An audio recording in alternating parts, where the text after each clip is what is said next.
शेतकरी मित्रांनो, सुरुवातीलाच बातमी येत आहे राज्यातील पावसासंदर्भात। जून महिना संपून लवकरच जुलै महिन्याची सुरुवात होत आहे आणि अशातच आता हवामान खात्याने जुलै महिन्यातील सुरुवातीच्या आठवड्याचा हवामान अंदाज दिलेला आहे। या अंदाजानुसार राज्यातील काही भागांमध्ये ढगफुटी झाल्यासारखा पाऊस होणार आहे। मात्र काही जिल्ह्यांमध्ये पावसाची थोडीशी विश्रांती असेल तरी देखील ढगाळ वातावरणासह हलका ते मध्यम स्वरूपाचा पाऊस या भागांमध्ये देखील असेल। तर मित्रांनो, जाणून घेऊ सविस्तर अपडेट काय असणार आहे याविषयी। पण त्यापूर्वी चॅनलवर नवीन असाल तर आपल्या चॅनलला सबस्क्राइब करा।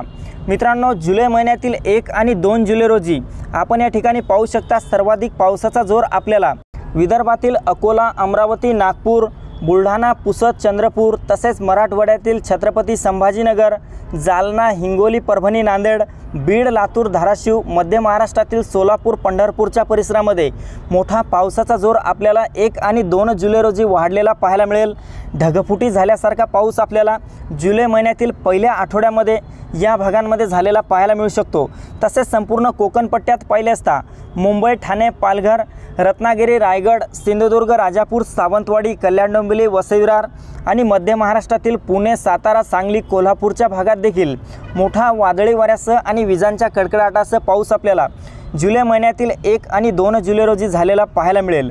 तसेच मित्रांनो, उत्तर महाराष्ट्रात पाहिले असता नाशिक, मालेगाव, नंदुरबार, धुळे, जळगाव, चाळीसगाव, मनमाड आणि इतरही उत्तर महाराष्ट्रातील भागांमध्ये ढगाळ वातावरणासह हलका ते मध्यम स्वरूपाचा पाऊस आपल्याला 1 आणि 2 जुलै रोजी झालेला पाहायला मिळेल।